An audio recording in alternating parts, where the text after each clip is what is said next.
Today's episode of Between the Covers is brought to you by All Lit Up, Canada's independent online bookstore and literary space for readers of emerging, quirky, and acclaimed indie books. All Lit Up is your Canadian connection for award-winning fiction and poetry, author interviews, book roundups, recommendations, and more.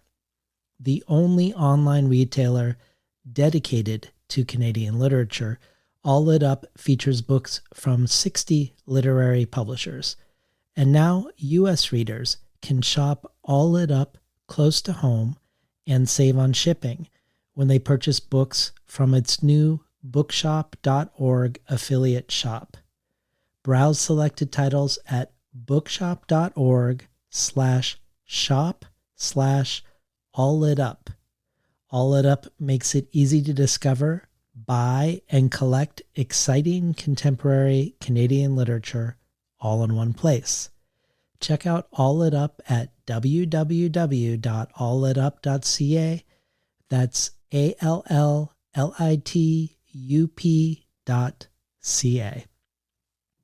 The last time Matthew Zapruder was on the show was for his book, Why Poetry? A book that pulls off a magic trick of sorts, insofar as it is a great book for poets, a celebration of poetry, and an exploration of how poems do what they do and why what they do is important to the human experience. And at the same time, it manages to be a great book for people terrified of poetry or allergic to poetry, or who love to read but can't find a way into poetry. His latest book, Story of a Poem, likewise creates a similar magic. On the one hand, you could say, and you would be right, that the book follows the making of one poem. Matthew dilates the moments of creative decision-making to demystify the revision process and or to orient us to the mysteries of revision, the things that can't be anticipated one draft to the next. So this book is an incredible gift for poets. But really the book is also as much about story and narrative, not just the story of this poem, not even primarily the story of this poem, but the stories that make up our sense of self, our sense of the world, and what happens when our world changes so much and in such a way that it challenges those stories, that it demands we show up differently to the world. How does one revise oneself? And this book becomes the story of a poet who has to do just that. And these two revisions of poet and poem each suggest paths forward to each other. And magically somehow, this becomes a book both for prose writers and for poets, and also for simply people who need to find a new form in their lives. And perhaps, if they're writers, as an extension of that, need to find a new form for their writing. People really showed up for Matthew in Portland. The room was full, and full of a lot of love. Poets showed up, from Annalise Gelman to Mary Shebist, prose writers from Lainey Zumas to Kevin Samsel who introduces Matthew at the beginning. Before we begin, Between the Covers is listener supported. If you enjoy what you hear today, consider joining the community of people, of writers, of poets, of translators, of artists, of readers, of anthropologists, of social scientists, and others who make this show possible. Every supporter gets the resource-rich email with each episode and can help brainstorm who to have on the show going forward. And then there are just simply a ton of other things to potentially choose from, including the bonus audio archive, which includes readings by such iconic poets as Jory Graham, Alice Oswald, Dion Brand, Rosemary Waldrop, Major Jackson, Forrest Gander, Victoria Chang, Arthur Z, Nikki Finney, Ross Gay, Ada Limon, and more. or the Tin House Early Readership subscription, receiving 12 books over the course of a year, months before they're available to the general public. You can check it all out at patreon.com/betweenthecovers. And now for today's conversation, live at Powell's Bookstore with Matthew Zapruder.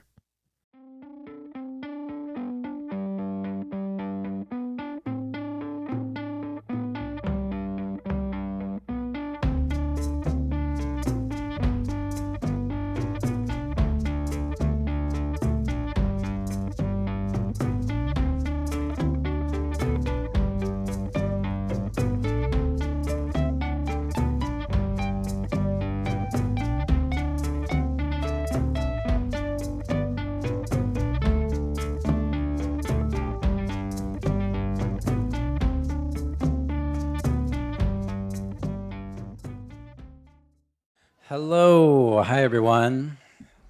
Thanks for coming out tonight. Before we get started, a reminder to please silence your cell phones and devices. And you can always keep up with who's coming to Powell's by looking online at powells.com. You can also find our event calendars around the store by the information desk. And you can follow us on the social medias such as Facebook, Instagram, TikTok. Tonight, we're excited to welcome back Matthew Zapruder in conversation with David Naiman. That's right. Matthew is the author of several collections of poetry, including Father's Day, published by Copper Canyon in 2019, as well as Why Poetry, a book that celebrated the beauty and accessibility of poetry to the common reader. He has received a Guggenheim Fellowship, a William Carlos Williams Award, a May Sarton Award, and a Lannan Foundation Residency Fellowship in Marfa, Texas. He was co-founder and now editor-at-large at Wave Books and was the guest editor of Best American Poetry 2022. Matthew's new book, Story of a Poem, is a memoir that further explores the intricate details of the making of a poem and the true thoughts and lives behind the lines, specifically his own son. Citing the works of Celan, Merwin, Whitman, Hugo, O'Hara, and others, Story of a Poem becomes a multifaceted revelation. Matthew is joined in conversation tonight by David Naiman. His writing has won a Pushcart Prize and has appeared in Best Small Fictions, Boulevard, Black Warrior Review, and elsewhere. He hosts the literary broadcast and podcast Between the Covers, which is being recorded tonight. You can find the archive of his excellent show at tinhouse.com/podcasts. After tonight's talk, Matthew will be up here to sign books for you, and we ask that you line up right over here on the side of the room when that time comes. You can pay for your books after they are signed, downstairs in the green room or the orange room by the exits. A reminder that we do close at 8:55 p.m. Now, please welcome Matthew Zapruder and David Naiman.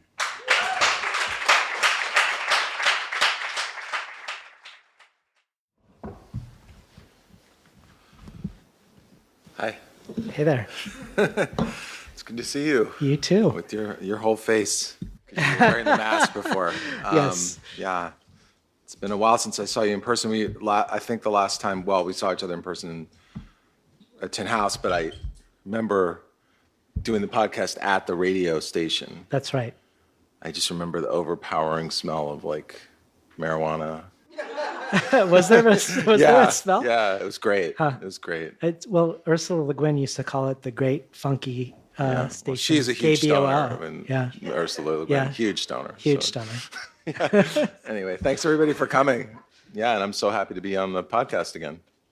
Well, you're going to start with a reading, right? Yeah, I'm going to read a bit from this new book, Story of a Poem. But do you want to say anything first? Well, the only thing I wanted to say is I think we're going to look back at this book in 10 years, and it's going to be one of those books that people read and immediately want to give to somebody.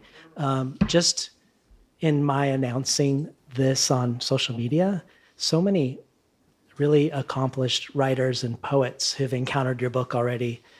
Like I think of Alina Stefanescu, the poet and critic, raving about it on Twitter when I was tweeting. And then Sabrina Ora Mark, who's been on the podcast for Happily, was mentioned she wished she lived here so she could be here, but that she's teaching your book next week. So I have a feeling we're like at the beginning of of something that's going to happen, hand passed person to person, through the enthusiasm that the book generates. Like crypto? Like cryptocurrency. You're going to get Larry David Destined involved. to be successful. Well, thanks for saying that. I'm happy to share with everybody here, and I'm so happy to be here with you talking. I love the podcast, and really amazing to be at Powell's and see. Thank you, Kevin. And I did want to mention, the plays at Powell's are organizing, and I believe that on Labor Day they're walking out, correct? And just to mention that there's lots of ways we can support the workers here at Powell's who are amazing and make this place go. And I know there's a strike fund. There's things you can sign, but probably the most obvious thing is maybe not to cross the picket line and shop on Labor Day. So anyway, I really hope it works out and that it just strengthens this great institution. So yeah, I'll read a few things from the book. And I guess I should just say before I begin, I started writing this book in fall 2018. I live in the Bay Area. And it was, a lot of things were going on in fall 2018, you remember? Very bad time politically. And also, it was the first really terrible fire season in Northern California, or at least, in recent memory. And that was this year of the Paradise Fire that killed, I think, 9 people. And so it was just a lot. We were all walking around wearing masks, and it felt just super apocalyptic, and was. So that was going on, and I started doing a daily writing practice where I would, I have a friend who lives in New York, a great poet whose name is Catherine Barnett, and we started writing each other every day, at least 500 words a day, and we would just send each other this writing, and not to workshop. All we were allowed to say back to each other was thank you for this writing. So we did this for months, and so that was the material. The basic material of this book was generated that way, and then of course, took me years to go back and figure out how to put it together. I made every possible mistake one can make in writing a prose book, even though this was not even my first prose book, but still I seemed to find all sorts of new mistakes. The one idea I had was to try to write a single poem and write about the writing of this poem. So in the book, there are drafts, like facsimile drafts of this poem that I was writing, and then I sort of show the draft, and I talk about the writing, but also talk about what was going on in my life. So anyway, I think that's all you need to know. So I'll read a bit from the first chapter. I woke up in California, first draft. It's 5 a.m. and the busy street is quiet. Outside the window, the leaves of the trees are black. Wires slice through the darkness, making dark shapes. The sky gradually becomes visible. I can feel Sarah and Simon still asleep in the rooms behind me. For a moment, I can almost imagine I'm at the prow of a ship, sitting still as the world rotates into unhelpful light. A little tremor shakes the desk, and I feel a flash of panic, but it's not an earthquake, just a lone truck passing. Last night, as I was putting him to bed, I told him that something would happen in 2 sleeps. It's something I've heard other parents say, and I found it coming out of my mouth. I didn't know if he'd heard me, lost as he so often was in singing one of his favorite songs. Often he will seem not to hear, but then a few hours or days later will repeat what was said, or answer a question asked minutes or even hours ago. Sometimes months later, he will repeat something I said to him, laughing. It's as if he and I are in an endless conversation, the pace of which is slower than I could ever have imagined. All summer, I had been writing a new poem every morning and emailing it to Matt. He would send me a new poem back too. I told myself and believed that these were just practice for what would eventually be the real writing, a neat trick, impossible to deliberately replicate. I never had a plan or any idea where to begin. I would sometimes choose a phrase that seemed to glow with at least a little potential. This autumn morning, I remember Matt once showed me how you can start a poem by putting 1 or 2 lines in the middle of a page and then writing out from them, alternating a line before, then one after. He said this method came to him in a dream. 2 sleeps, I type in the middle of the page, then roll the platen up 1 line above it, something that could make sense as a line before, then back down to type something that could go after. In the redwoods, 2 sleeps, watch over. Watch over what? I don't know. It's just a beginning, but as Bob Haas says, you can't revise nothing. Not until nothing becomes a few words.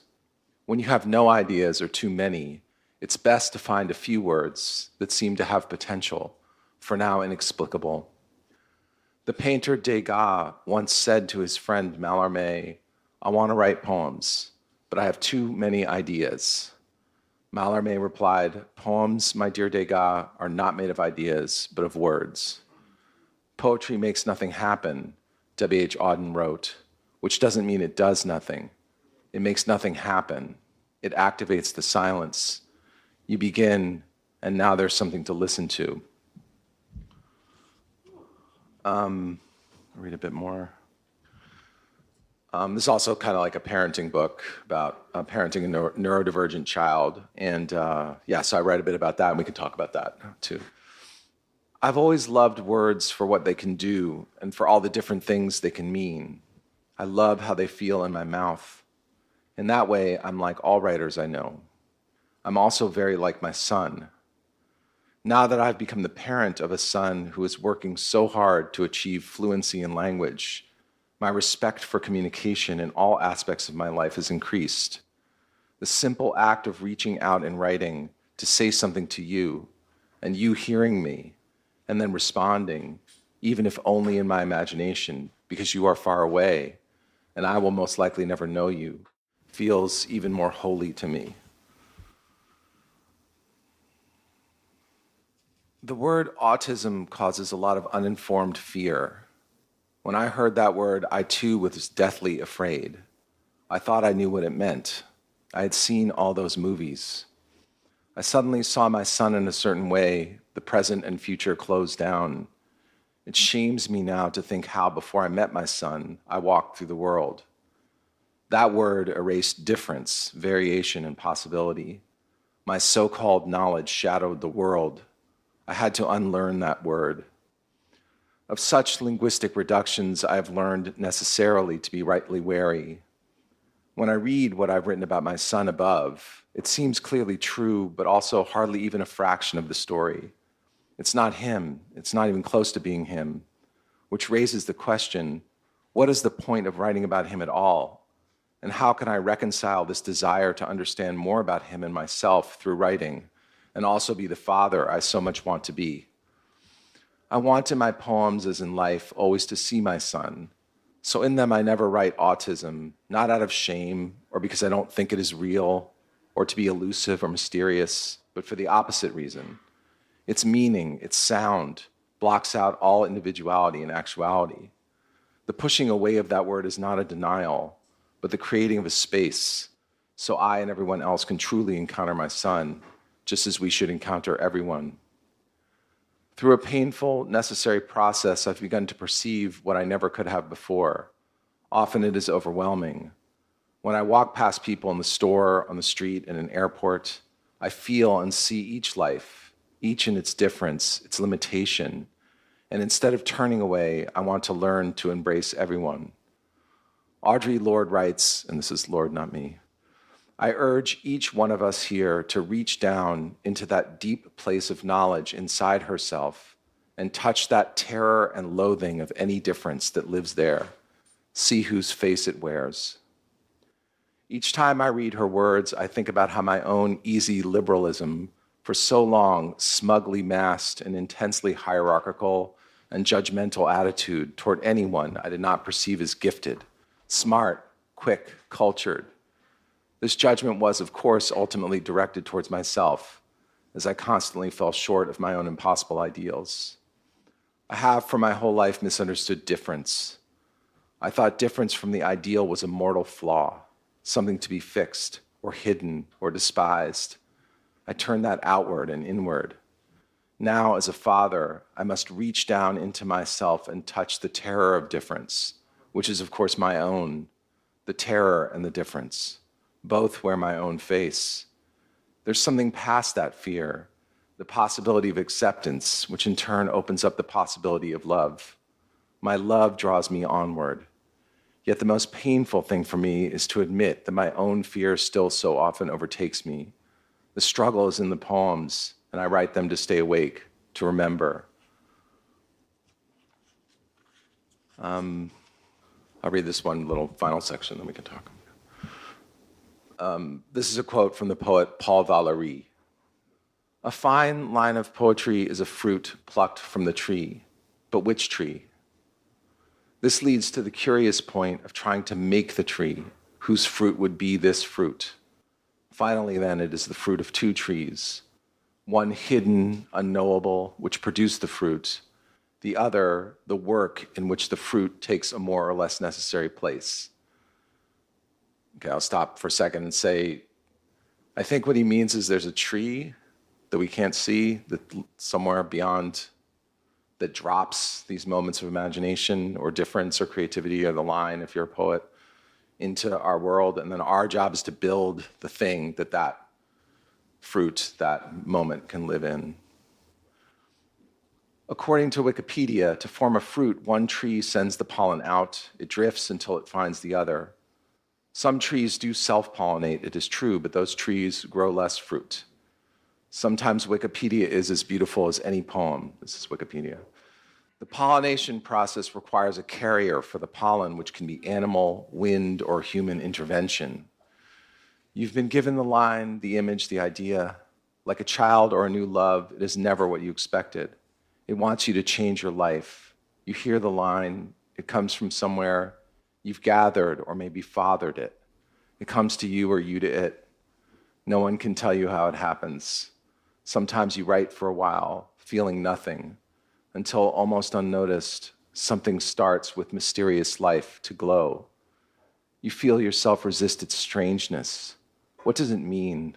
Is that what you meant to say? What do you do with it then? You cannot turn away. Make somewhere for it to live and belong. It is your job to imagine and invent that tree on which the treasured fruit could happily thrive. The strange treasure of a line or image or symbol, a word or thought or moment, needs the poem so that it can be more than itself in isolation, so that it can be truly perceived. Try to remember, the whole point of writing that first draft is just to hear the music. And then once you hear the music, you look for what could contain it. Reverse engineering. Farewell, old tree. Hello, something else, from which can hang the music you've found. Try to be quiet for once, to listen for something you love. Let it come to you. Then build a structure in which what you love, a line, an image, a word, can exist.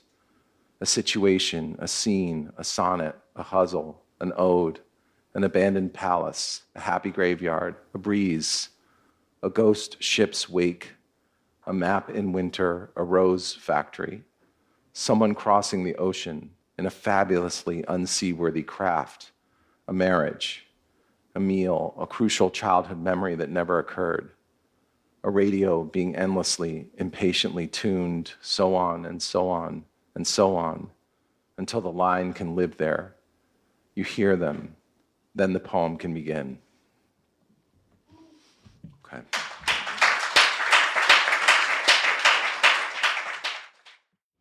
Well, it's a little strange that the two times we've talked now, we're talking about books of prose, given how many books of poetry you have. But I think for me, and I know this is different for you, the two books of prose share a similar spirit. Why poetry? I don't know why. I'm glad you brought up music because I don't know why. It feels like a particularly American weird relationship to poetry, like a fear of poetry, a fear of what it means to not understand it or to understand where you are in asking these questions around orientation that you wouldn't ask if you were at the symphony. Like you wouldn't ask, what does this mean? But in poetry, you did this really remarkable thing in Why Poetry of inviting us very slowly and gently into what it means to go into a place of unknowing and what other things you can discover in this place of unknowing. And I feel like you also do this in the new book. For instance, here's a line from Story of a Poem. Poetry gives us the gift of allowing us to forget momentarily that communicating is mostly functional. If we allow language to drift away from us and don't try to use it, but rather follow it, we can discover something.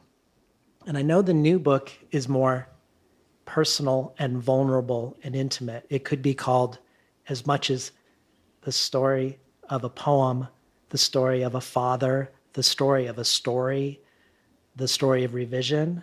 But I also think it could be called Why Poetry, like your last book. But I know you feel like it has an inverted relationship. So maybe you could just speak to the ways you feel like the book is the same or different in terms of thinking about, because in this book you are inviting us into an intimate creative space among other intimacies around how a poem is composed, which also is about abandoning and rewriting and a whole bunch of things you might never have anticipated on the second draft or the fifth draft.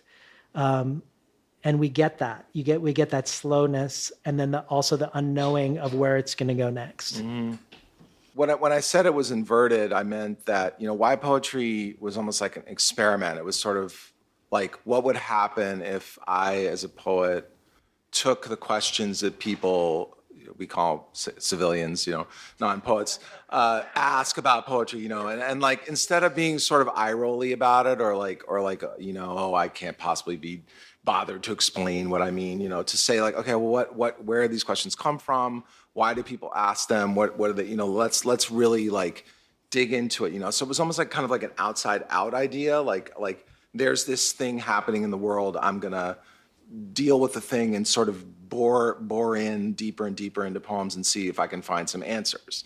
This was a different project in the sense that it emerged from the desire to just make language, which is more of a poetry type of impulse, I think, and then to see what it is I needed to write about. I mean, I knew there were some subjects, obviously, that were concerning me, that I could predict the book would circle around, my parenting experience, the environmental catastrophe that we're all living in, our political situation, et cetera, and writing poems. But I didn't have any agenda except just to make writing and see what I learned from it.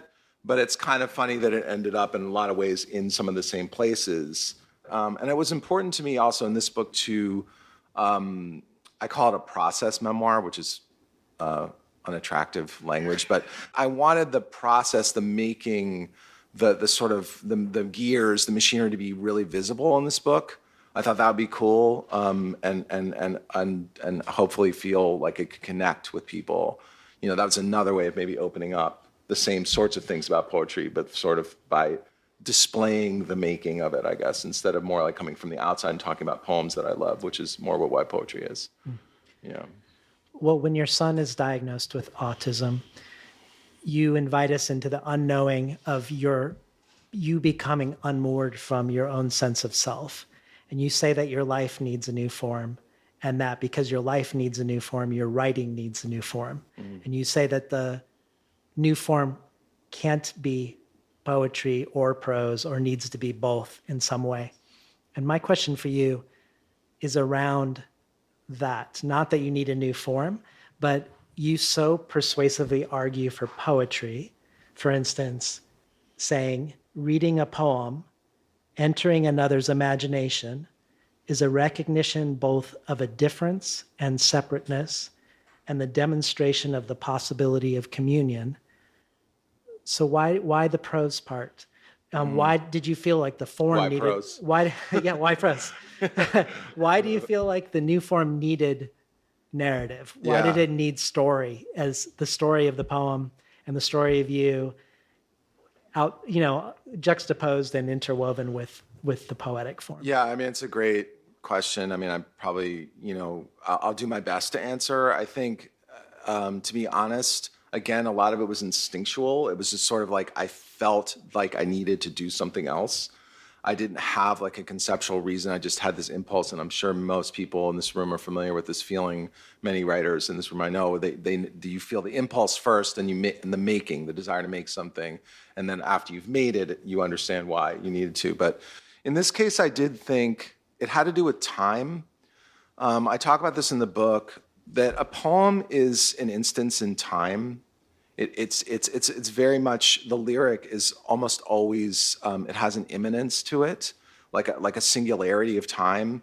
And one thing that happened is that this happens sort of in the parts that I was reading from or whatever. I wrote a poem, and it was it was a pretty intensely personal poem about my son's, finding out my son was on the autism spectrum, and my wife and other stuff, and it was published in the New Yorker, so it was widely read, and it was just a moment of my life. It was a very true moment. It was a real thing that happened, but it was just one moment of my life. It was one thing that happened with me and my son. It was one thing, and I had this terror that like that's what people would think was everything about my experience. So I thought I need to do something different with time and narrative.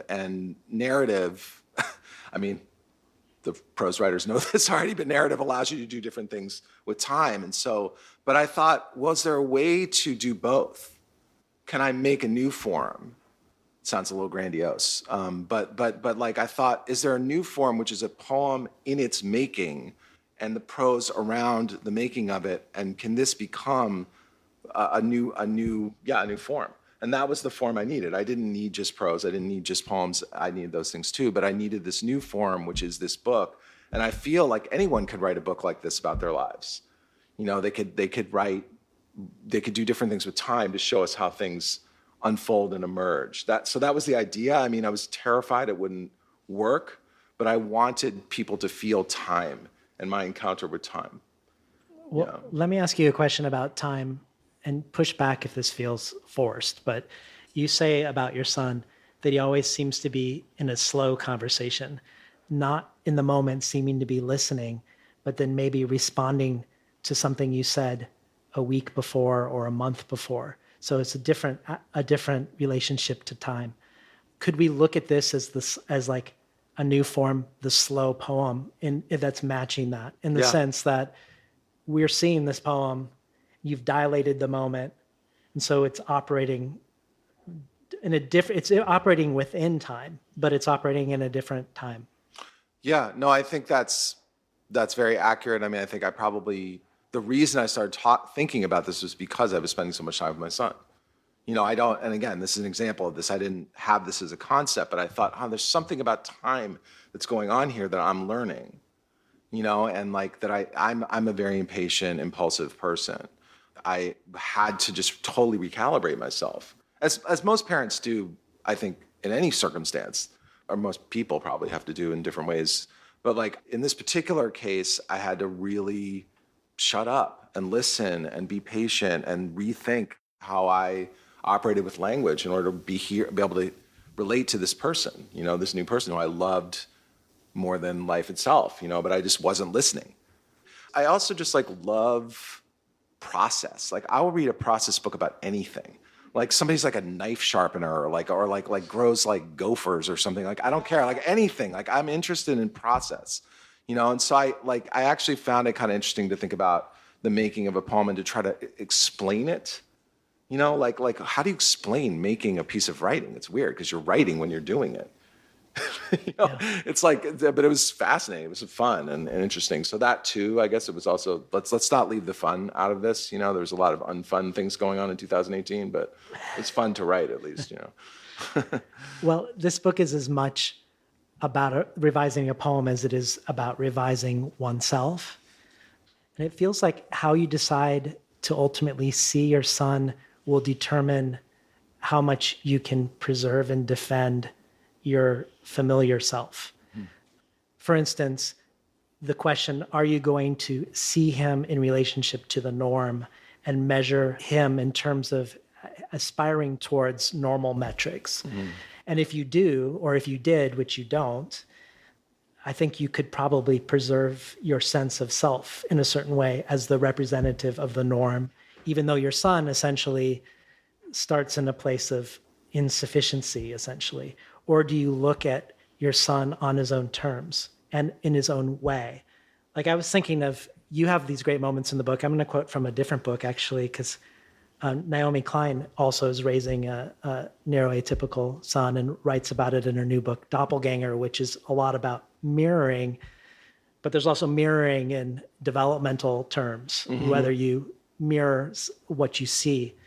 And she says in her book, does your son mirror? She's asked.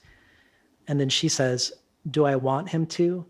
Maybe we need a few people who are tuned in to their own inner music, who are portals, not mirrors. But if you go that route, which is so interesting in this book that you go that route, that requires you to unlearn a lot, to sort of strip down and rebuild your own sense of self. So when you're talking about process, one of the processes we go through is like you inviting us into the unfinished you and the drafts of fatherhood. And I guess I was hoping you could speak more into that. It's incredibly, I don't know if generous is the right word.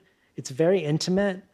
We see you in a very unfinished state in various ways. And I would just love to hear about rendering yourself on the page that way. Yeah. Well, first of all, I mean, my kid, it's funny. I mean, I'm happy to talk about my kid and I, but I don't really even think this book is that much about him.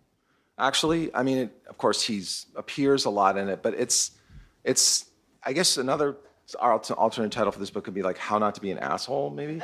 Like, because I mean, honestly, like I think that I just didn't realize like what an ableist jerk I was until I had a kid who was different, and I mean, not to put too fine a point on it. And so I just and that made me think of other things, all the other ways in my privilege and the way I embody those things, and like.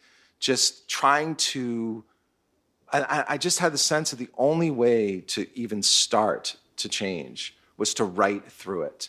And I had to write it down, and Elizabeth Bishop has that great last line from One Art, though it may look like, write it, like disaster.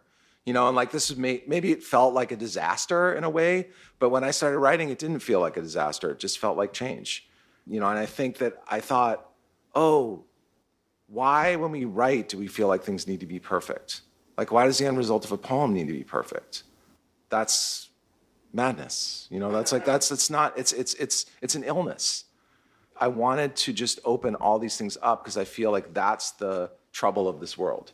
And so, the trouble in me is the trouble everywhere. It's the trouble with all parents who even if they're doing their, not through any inimical intent, they do violence to their children by not seeing them.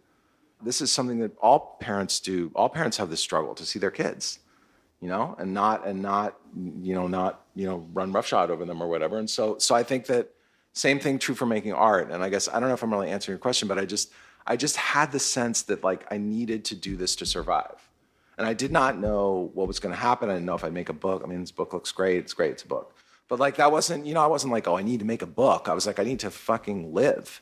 I need to survive. I need to stop being, I need to live up to who I am with my kid, all these things. And like, that's what I need. And I didn't know if it'd be a single poem or a book or an essay or just like, or nothing, a bunch of notes that I threw away. But this was about surviving. So making myself bare on the page, as you're saying, or whatever, or like showing myself in process, it felt completely like there was no other way through. Like there was no other way through. I could have made a decision at some point to just put this thing away because I was too ashamed or whatever. But I also think that people like me, who live in bodies like me, have an obligation, I think, to show themselves in process. I walk around the world looking a certain way, absorbing all this privilege, and it's talk, unless you just start to give yourself up a little bit, And I'm not saying, I'm not trying to paint myself out to being anything I'm not. I'm just saying that felt like real to me as opposed to a lot of talk about it. And that felt necessary to me too, but that, because my kids got to live in a world with people like me. So, so if I can do a little thing to make it better, like I'm going to do that, obviously. So, yeah. Well, I want to ask about naming and the mysteries of naming and language. It's something, because of the Crafting with Ursula series I did last year, I've thought a lot about naming in the last year because it was an obsession with Le Guin in her writing, both the power for good and bad of naming and removing names. And so, for instance, in like Earthsea series, you had the name that was given to you at birth. You had the name that people would call you who just witnessed you in the world. And then you had your true name, which often you don't even know and sometimes is given to you by someone else at some sort of crucial juncture. It's like a reflection being seen by another. But it's this mystery around when it's one or the other with names. And I'm thinking about it in your book too, because I think about the ways a diagnosis can sometimes be liberating. Like I'm thinking with Asperger's becoming officially a diagnosis. For some people, that was a moment of great recognition and a sense of being able to find community and legitimacy. But labels can also be a way of reducing or not seeing somebody behind the label. And that's one of the things that you already touched on the reading that you did, but I'm going to read a couple other things that you also said in the book.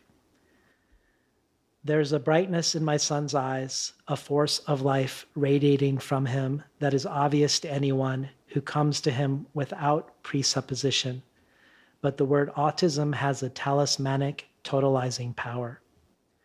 When writing or talking about him, I feel like I am constantly in danger of narrowing him as a person through how I write, overly defining him, but I want to keep trying to understand. The only way I can is through writing. Autism, the word, erased difference, variation, and possibility. My so-called knowledge shadowed the world. I had to unlearn the word. I want in my poems, as in life, always to see my son, so in them I never write autism. Its meaning, its sound, blocks out all individuality and actuality. I'd love to hear more about it in relationship to your son, but also more generally in regards to poetry and language, about how to write in a way that doesn't shadow the world, that evokes the world, but without casting a shadow of the word over the world. Yeah. Well, I'm glad you're giving me an opportunity to talk about this because, I do want to stress that, in the passage, I hope it's clear that that's for me, that word is a problem. I don't think that word is a problem for other people. I think that people should use that word as much as they want. I don't think it's an inherently problematic thing. I just meant in my situation, that point in my life, it was not helpful. It might actually be more helpful now, frankly, than, these words were written many years ago. So I just, I want to make sure I say that I'm not like saying don't use that word or something like that. I don't feel that way. When you were reading that, I was just thinking, God, like it's in a way, I always say the opposite thing about words and about language. I talk about their power, their multiplicity, their ability to illuminate things, so like I don't know. I think that it's like most things, it just mostly depends on how something a word is used. And I think for me at that moment in my life, that word was a shadowing word.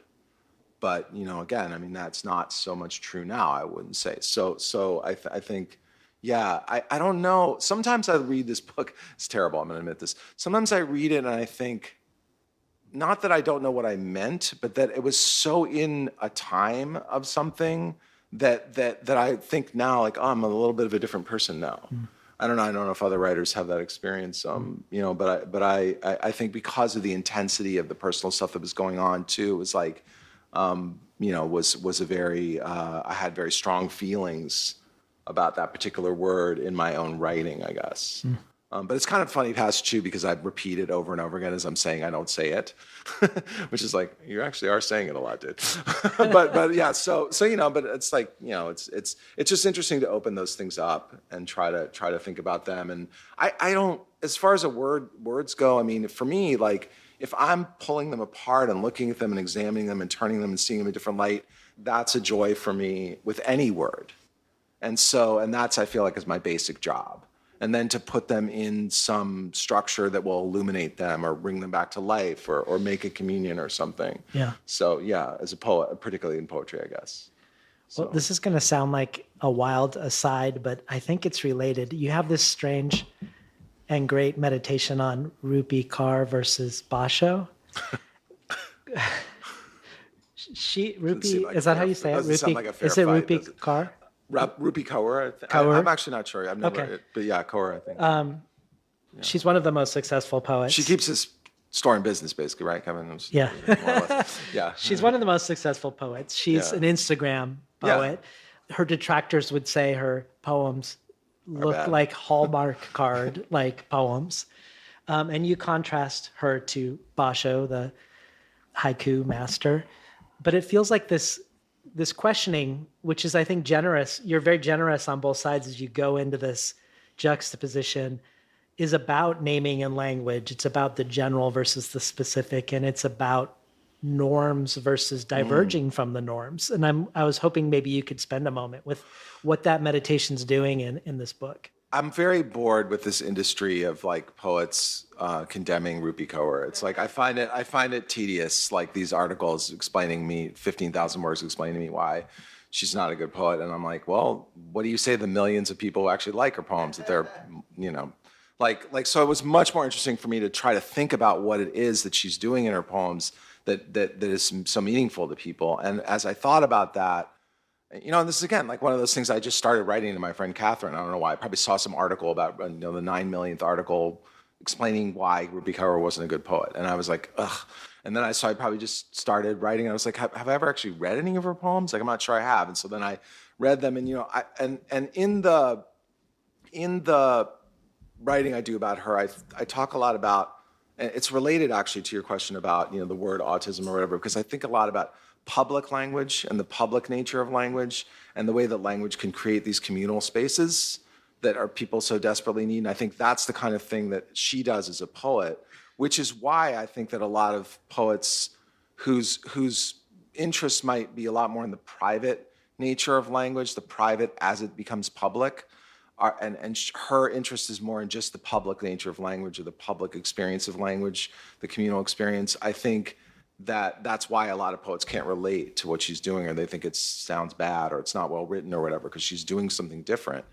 And I was just thinking about, like what I'm trying to do. I was thinking about what I was trying to do in my own poems. Like, who am I writing for? Like, what am I writing these poems for? Like how public do I want them to be? Like, how much of my inside self and how much of you all, all those things. And like, I thought it was just super interesting to look at her writing and like actually close read the poems.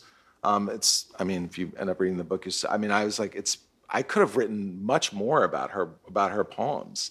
I don't know, it's kind of unfair to compare her to Basho. It's unfair to compare anybody to Basho, but there are similarly short poems, I guess. So I won't mention that, but yeah, but no, I like thinking about her. It was cool. Yeah. Later in the passage, I compared her to Wallace Stevens, which seems really almost perverse to do that. But I don't know. I think Stevens comes off worse than she does, actually, in my comparison, I would say. He was kind of a jerk. He was a jerk. Yeah, a big-time jerk. Yeah. But good poet, though. Well, I want to spend a moment with the prologue, which is your life before your son's diagnosis, I think, up until your son's diagnosis, the meeting of your wife, going to San Francisco, starting a doctoral program, dropping out of the doctoral program, becoming a poet. Mm-hmm. But it's all told in the third person, unlike the rest of the book. And I have on a given day, I have a different idea why. But why do we get this? Well, I want to hear some of your ideas. You tell me. Well, I just wondered if it was related to the a sense of distance from how you've changed, you've transformed since then. So you're looking back at a different self. So in a sense, you're looking back at a character. Mm-hmm. It would be one thought. Character, definitely. Yeah.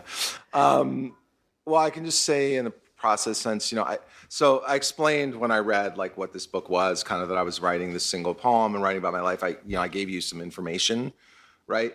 And so in the book itself, I knew I needed to do that. I couldn't just start with me writing a poem in this draft from the typewriter. It's like, what the hell is this guy doing? So I knew I had to say something first. And every time I tried to say anything, it was awful. I have like at least 50 drafts of this preface or introduction or whatever, and they're so bad. It's like a compendium of different like, it's almost like a taxonomy of mansplaining. It's like there. I didn't know there were that many different ways you could mansplain, but apparently there are. So I mean, I was just like, like everything I tried to do felt terrible. I couldn't get out of this. Something was wrong, and I didn't know what it was. It was just like bad. And then I was at a talk somebody was giving, and they said something about how every story begins with once upon a time, whether it's said or not. That's like every narrative, every story begins with that. And I thought, okay, well, I've run out of ideas. So I just typed once upon a time, on my screen or whatever. And then what came out was the third person. I started telling the story in the third person, and it was incredibly easy to tell the story in the third person.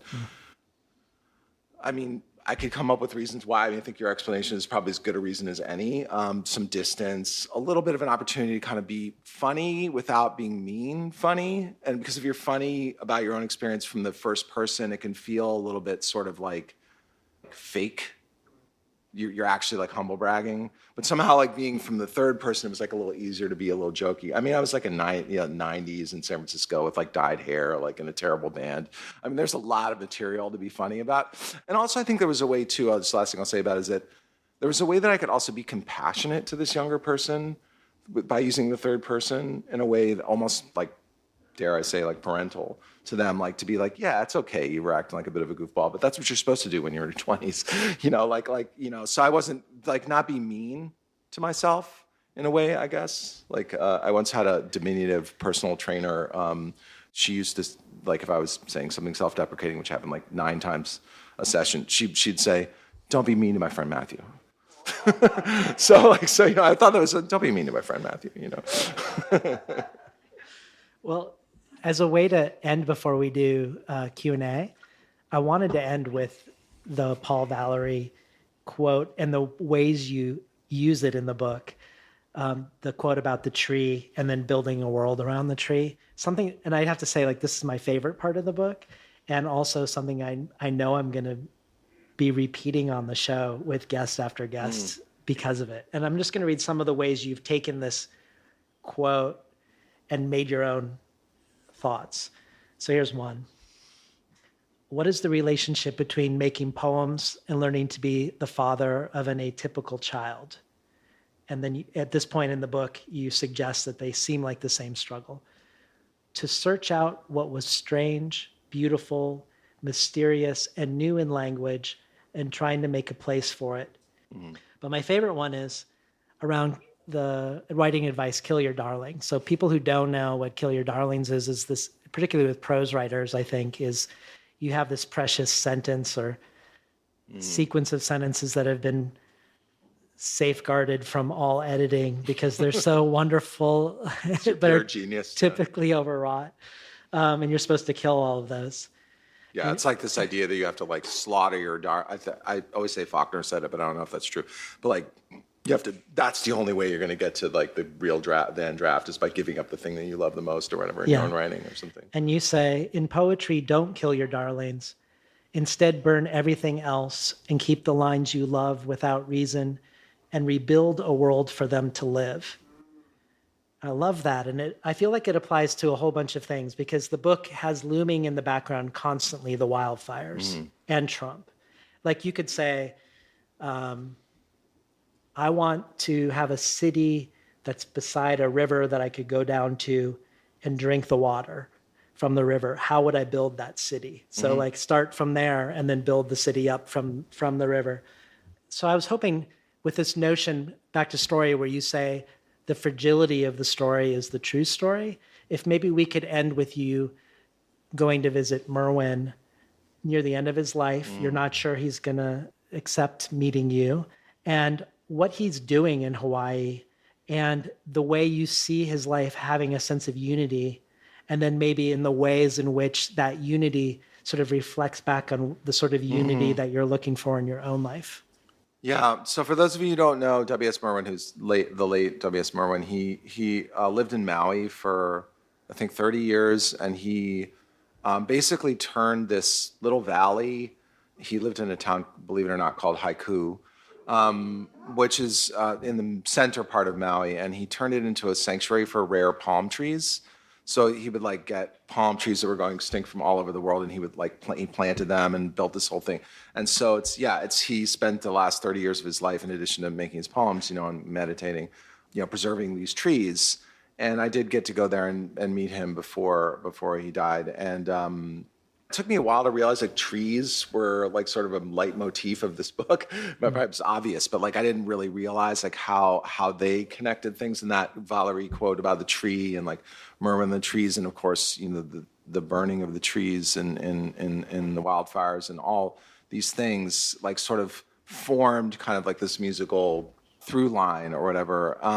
The thing I guess I'll say just to end is that the strange thing that happened with this book is I was writing a book of prose about writing a single poem, and then I kind of get to the end, spoiler alert, like I finished the poem. And then I realized that all along the way, the prose writing I was doing was actually seeding, seeding, seeding a new poem, which actually my friend Gabriel Kahane is here, a composer.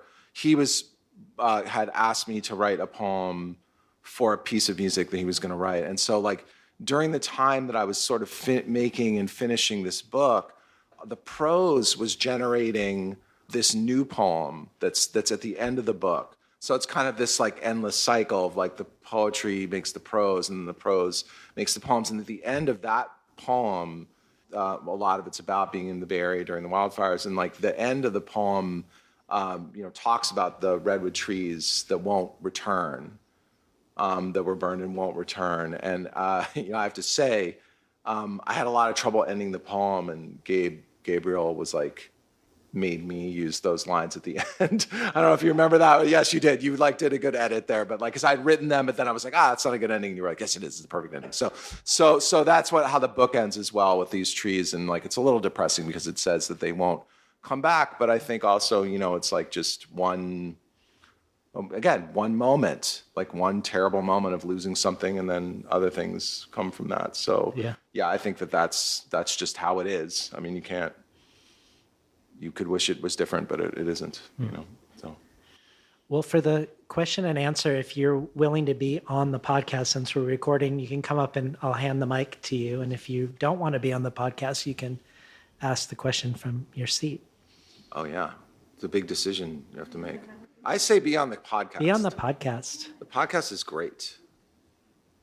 So you say how having a neurodivergent kid made it so you, let me just make sure I'm getting it right here. You felt like you had to reject some of the perhaps ideals that you previously held. Is that correct?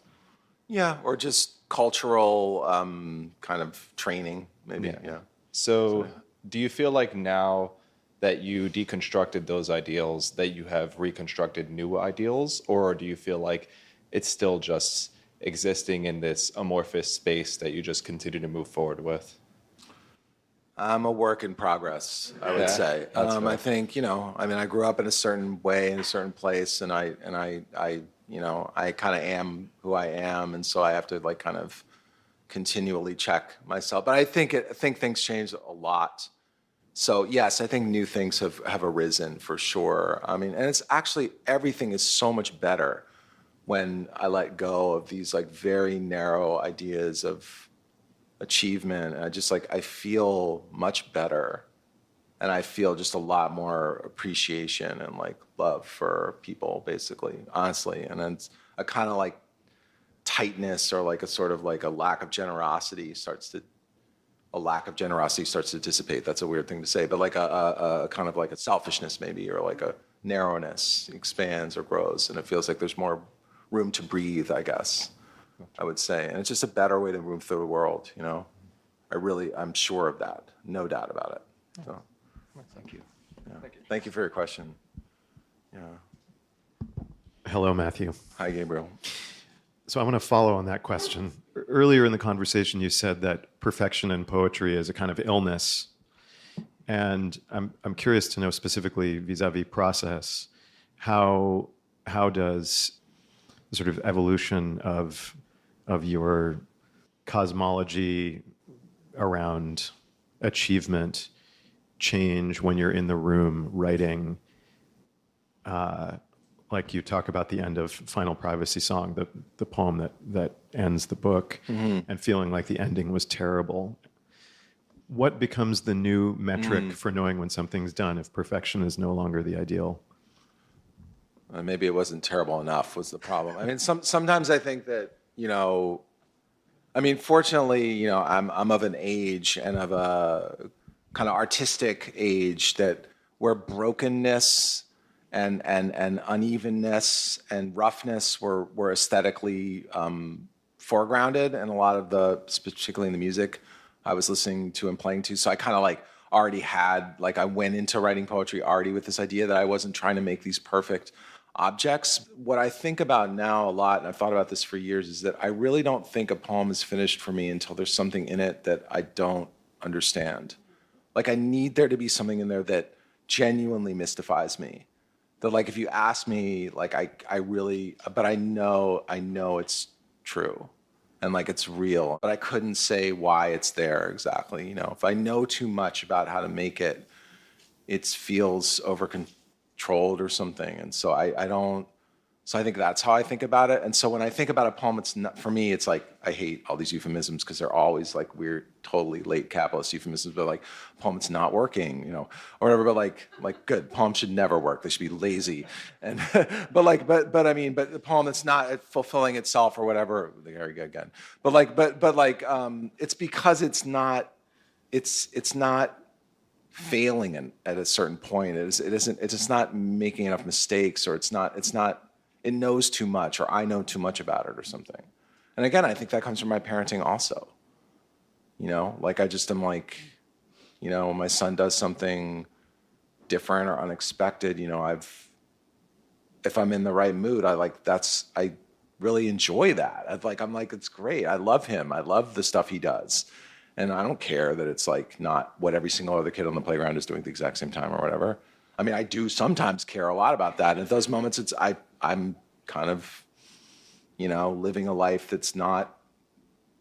I'm not living my life in a way that is getting everything you can out of life. And then when I can let go of that and just laugh or get into his play or something, it's awesome, so it doesn't hurt anybody. So I think the same thing is true for poems. It's they have to be a little bit bad, a little bit naughty.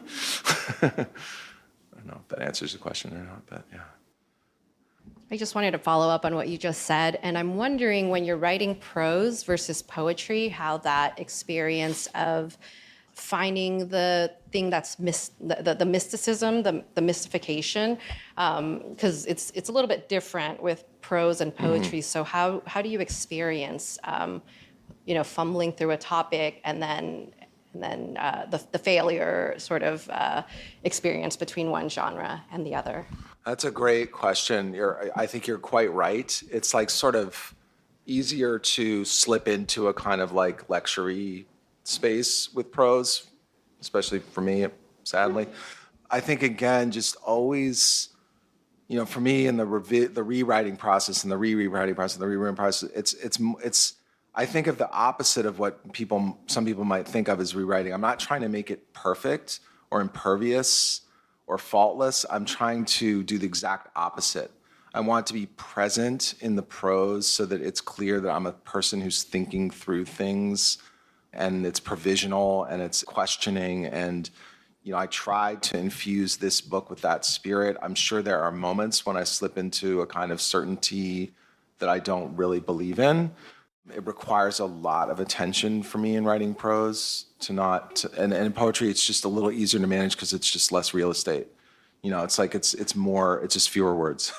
So it's kind of, but yeah, I think that's that is a very perceptive question, and it's exhausting. It's why it took so long to write this book. So long. My poor wife. She was you have to finish. Because I would just complain all the time. So she was just you have to finish this. I can't stand hearing about it anymore. My lovely wife. But anyway, so yeah, so it was that was the rewriting process more for me, was to reinfuse myself as a human in the lines. Well, thank you for your questions, and thank you for your questions, and thank you for including me. Well, let's give it up for Matthew Zapruder. Yeah.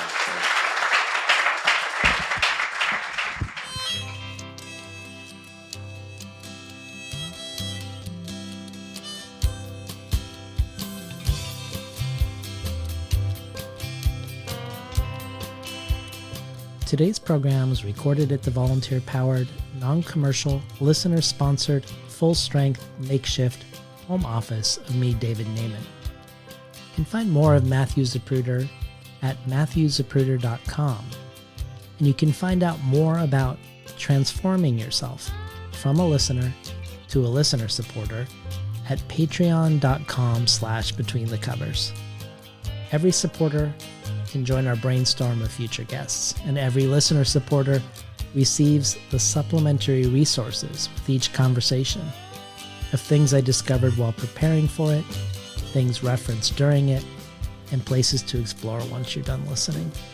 Additionally, there are a variety of other potential gifts and rewards, including the bonus audio archive, the Tin House Early Readership subscription, and receiving a bundle of books selected by me and sent to you. You can find out more at patreon.com/betweenthecovers.